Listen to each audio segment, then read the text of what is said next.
ఏంటంటారా అంటే నిన్న యోగా కార్యక్రమం పెట్టినా ఎవడైనా కూడా ఆరోగ్యం కోసం యోగా పెడతాడు. ఈయన రికార్డుల కోసం యోగా పెట్టినాడు. ఎందుకు రికార్డుల కోసం యోగా పెట్టినాడంటే మా ఊర్లో 10 సంవత్సరాల ముందు చచ్చిపోయినోడికి పార్టిసిపేషన్ సర్టిఫికేట్ ఇచ్చినారు యోగాలో. నిన్న మొన్న చచ్చిపోయినోడు కాదు, 10 ఏళ్ల ముందు చచ్చిపోయినోడికి పార్టిసిపేషన్ సర్టిఫికేటు యోగాలో.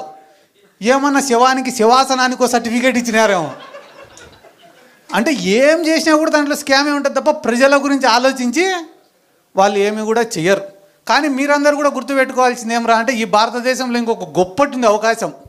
ఒకరిపైన ప్రేమతో ఓటేసేదానికన్నా ఇంకొకటి పైన కోపంతో ఓటేస్తారంట. ఈరోజు మళ్ళీ తెలుగుదేశం వాళ్ళకి ఫస్ట్ చెంపదెబ్బ అనుకోండి, మెట్టు దెబ్బ అనుకోని పడేది ఏడనో తెలుసా? ఈ వైన్ షాప్ల కాడనే. ఒరే వైన్ షాపులు వచ్చినాయి, ఇంకా మన గల్లాపేట నిండుతుంది, మన జోబులన్నీ నిండుతాయని అందరు వేసినారు ఆ టెండర్లు. నీకు 10 రూపాయలు ఇచ్చినాయి అనుకో, ఇద్దరిని తినమంటే ఎంత తింటాడు? ఒక్కొక్కడు 5 రూపాయలు తింటాడు. కానీ 10 రూపాయలు ఇచ్చి 10 మందిని తినమంటే ఒక్కొక్కరికి 1 రూపాయి వస్తుంది. ఈరోజు ఒక నియోజకవర్గంలో 10 బెల్ట్ షాపులు 10 వైన్ షాపులు పెట్టినారు. ఫస్ట్ తెలుగుదేశం వాడిది అనేది తెలుగుదేశం కార్యకర్తలే, వేరే ఎవడిది అన్నాడు. అది ఎప్పుడు తెలుస్తుంది? 2 ఏళ్ల తర్వాత లెక్కలు వేసుకునేప్పుడు తెలుస్తుంది ఎంత బొక్క పడింది అనేది. ఇప్పుడే తెలియదు. ఎందుకంటే నేను కూడా మా ఊర్లో ఒక ఏరియా ఉంటుంది, షికారిపేట అని ఒక ఏరియా ఉంటుంది మా ఊర్లో. ఆడ పాపం వాళ్ళు సారాయి కాసుకొని బతుకుతుంటారు. జగన్ సార్ గవర్నమెంట్లో ఇట్లా సారాయి కాయడం తప్పని చెప్పి కేసులు పెడితే దాదాపుగా 700 ఓట్లు ఉంటాయి అన్నాడ.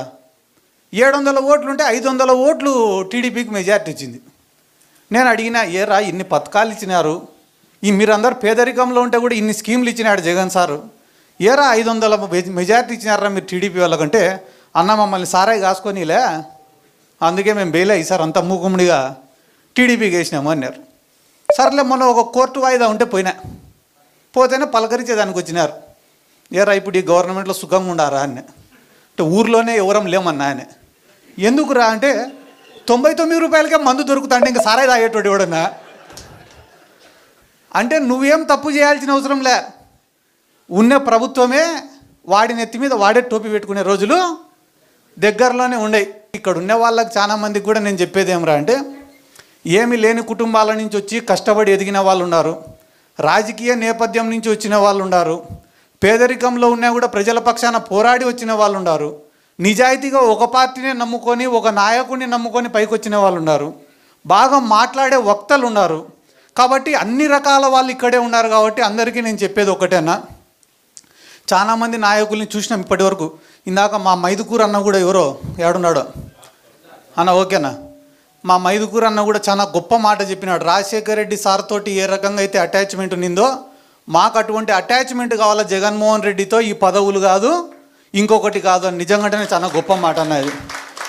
ఎందుకంటే మేము కూడా పనిచేసే జగన్ సార్ ఎప్పుడైనా కూడా శబాష్ అని చెప్పి భుజం తడితే చాలు తప్ప వేరే పదవి కూడా మేము ఎవరం కూడా ఆశించడం లేదు. ఎందుకంటే ఆయన పైన ఇష్టంతోనే అందరం కూడా పనిచేస్తున్నాం. ఎందుకంటే నాకు కూడా చాలా ఉదాహరణలు చెప్తారన్న రాజశేఖర్ రెడ్డి సార్ దగ్గర నుంచి. ఎందుకంటే ఒక వెల్ఫేర్ స్కీమ్స్ డెవలప్మెంటే కాదు రాజకీయం అంటే.